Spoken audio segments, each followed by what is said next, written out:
Yes, I know, I'm late to the party. But anyway, what's good folks, it's Nightmare Frame here with a new Warframe video going over the Pyromaniac NEZHA. Took a while for me to get a copy of Temple, just so I can get his Helminth ability, Pyrotechnics. Now, how does this compare to the Darkverse version of the build I did ages ago? Well, with the changes to armor, Pyrotechnics is just the better option between the two. But Darkverse still holds its own, but it's more reliant on viral procs to upkeep its consistent kills. To kick things off, we're swapping NEZHA's first ability for Pyrotechnics. This ability erupts 5 pillars of fire, dealing physical damage and a force heat proc to anything in your reticle. Since this build will have negative duration, keep that in mind, NEZHA's original Firewalker would be useless, making this the perfect Helminth replacement. The gameplay loop is simple, but devastating. We start with Divine Spears. This impales and incapacitates most enemies, though keep in mind that overguarded or elite units like Acolytes will resist the crowd control. And that's why I suggest using a gun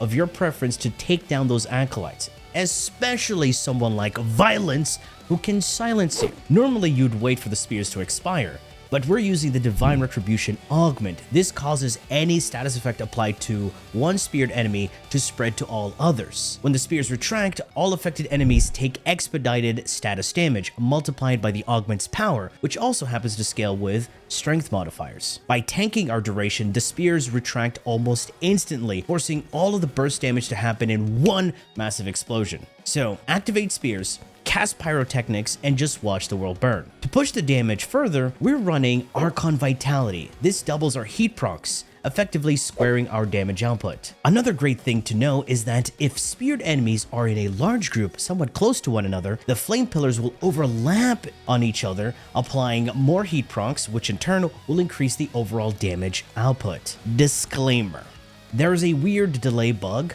or ability activation bug that stops you from casting either the 4th ability or following up with any other ability after you cast your 4th. You know, the usual DE things. Now, this build is tight, not like your mom. So your primary lifeline is Warding Halo. It functions somewhat similar to Rhino's Iron Skin. You get a brief window of invulnerability to absorb damage, which then converts into a massive health pool on the side that provides you with 90% damage reduction and total status immunity. When it breaks, you get a 2-second invulnerability gate. Use that window to recast immediately. Alright, now that you get how the build functions, let's take a look at what goes into it. For the Archon Shards, 3 Strength Tau Forged to round out my final modded strength, and the 2 Casting Speed Shards are mandatory. Without them, the combo feels far too sluggish and just destroys your small window of the damage combo. Now, onto the build. Energize for the burst of energy to sustain the heavy ability casting that this build will have, and augmented for the 60% strength increase. My total strength for this build will be at 269.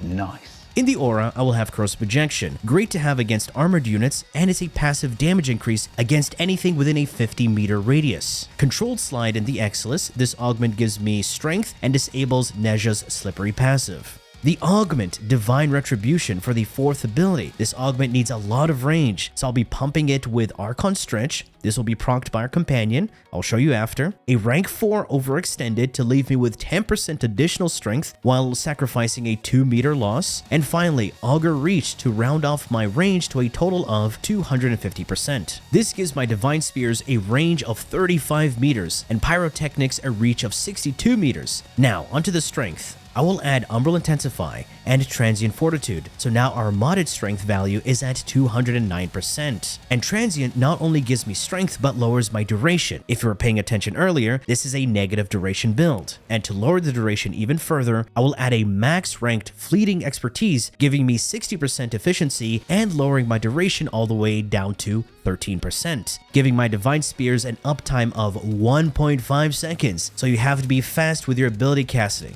Just to reiterate, activate your 4th ability and immediately follow up with your Helminth. And lastly, to double our heat damage, I'll be modding Archon Vitality. It can be any rank you want. We're just using this for the secondary effect to buff the heat damage, and that's the NEZHA build. The companion is also important. This is the Panzer Vulpaphyla, and no, there is no alternative that can compare to the Panzer, with its consistent viral procs. However, if you want something somewhat useful, I also recommend the Naughty List, using its Cordon Augment, which will provide you with a decent amount of grouping. On the Panzer, you pretty much want Viral Quills, Martyr Symbiosis, Panzer Devolution, and Duplex Bond. These are the most important mods here. Everything else is utility and survivability for the Panzer. For your companion to trigger Archon Stretch, make sure it has Shocking Claws on its weapon, and that's pretty much it. Everything else is there to increase the damage and status chance. Finally, for the focus school, I will run Xenric for even more energy sustain. This way, I will always be topped up as I move and nuke. You can always transference and cast the first ability to give you energy regen over time. And because it's Xenric, please avoid using the Tower on Strike, as that buff will also grant you duration, slowing down the nuke, even though you gain a slight buff in damage. Just avoid it. And that, ladies and gentlemen, is the Pyromaniac NEZHA combo. Anyway, folks, that has been it for me. I do have enjoyed and learned something from this video, and if you did, please feel free to leave a like, share, and subscribe for more Warframe content, streams, and so much more. Do refer to the description. Also, be sure to catch me live on Twitch, where I stream Warframe and whatever else. Thanks for watching, and as always, a peace. Bye-bye now.